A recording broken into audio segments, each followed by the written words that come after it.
आज हम इस वीडियो में बरमूडा ट्रायंगल के बारे में जानेंगे कि बरमूडा ट्रायंगल का रहस्य क्या है। क्या ये वाकई बहुत ज़्यादा डेंजर है? तो ये है बड़ा सा बरमूडा ट्रायंगल जो अटलांटिक ओशन में है। ये त्रिभुजाकार में है जिसका एरिया लगभग 5 लाख स्क्वायर किलोमीटर है। कहते हैं कि बरमूडा ट्रायंगल जहाज़ों को निगल लेता है। इवन इसमें कोई भी चीज़ अगर चली गई तो उसका वापस लौट के आना इम्पॉसिबल माना जाता है। बरमूडा ट्रायंगल को कई नामों से जाना जाता है, जैसे होडो सी, डेविल्स ट्रायंगल और the Limbo of the lost. कुछ रिसर्चर्स के अकॉर्डिंग बरमूडा ट्रायंगल के रहस्य की शुरुआत फ्लाइट 19 के 5 विमानों के लापता होने से हुई थी। पिछले 100 सालों के इतिहास में यहाँ करीब 75 हवाई जहाज गुम हो चुके हैं। एक बार क्रिस्टोफर कोलंबस के साथ एक घटना हुई।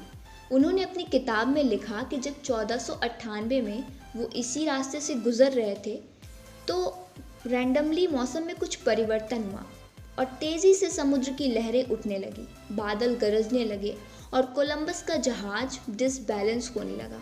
और उस समय केवल एक ही तरीका था, कंपास, जिसका काम था समुद्र में रास्ता दिखाना, और वो कंपास हमेशा नॉर्थ डायरेक्शन में मूव करता रहता था। होता क्या है कि यहाँ जाने के बाद जहाज़ों में खुद ब खुद चेंजेस आने लगते हैं।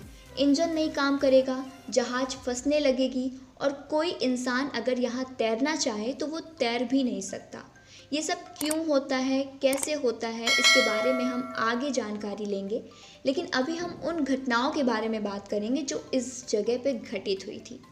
ये बात है 1942 की, जब अमेरिकी नौसेना की जहाज़ अपने रूटीन एरिया पे काम कर रही थी और वो सब इसी रास्ते से गुजर रहे थे, लेकिन पता नहीं कैसे उनका कॉन्टैक्ट रेडियो स्टेशन से ब्रेक हो जाता है और उसमें लगे हुए इंस्ट्रूमेंट अपने आप काम करना बंद कर देते हैं।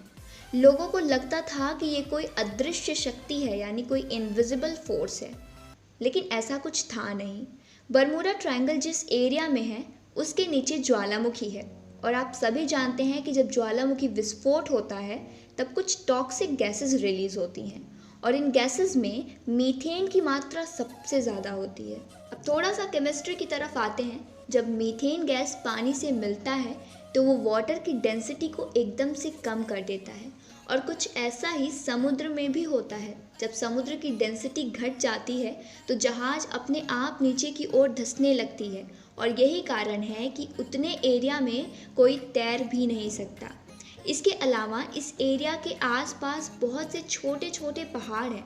इन पहाड़ों से जब हवाएं टकराती हैं तो वो चक्रवात का रूप ले लेता है। अचानक उनमें हलचल होने लगती है जिसके कारण समुद्र का पानी लहर में बदल जाता है और अगर इसमें कोई जहाज या कोई इंसान आ भी जाए तो वो उस साइक्लोन के बीच फंस जाता है। 1980 की बात है जब जापान में एक जहाज जा रहा था जिसका नाम था डर्बीशायर। ये टाइटैनिक जहाज से 2 गुना ज़्यादा बड़ा था। इसमें कई लाख टन आयरन ओर की मात्रा थी। तो ये डर्बीशायर उसी बरमूडा ट्रायंगल में डूब गया। यहाँ तक कि जापान ने अपनी रेस्क्यू टीम भी भेजी, लेकिन साथ में वो भी डूब गई। जापान ने बरमूडा ट्रायंगल को ड्रैगन ट्रायंगल नाम दिया। बादल की हेक्सागोनल शेप की वजह से ये भारी चीज़ों को अपनी ओर खींच लेता है।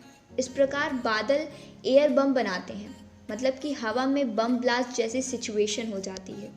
जहाज़ों का टकराना उस समय ऐसी दुर्घटना अक्सर हुआ करती थी क्योंकि प्रोटेक्शन के आधार पर ऐसी कोई सुविधा उपलब्ध नहीं थी।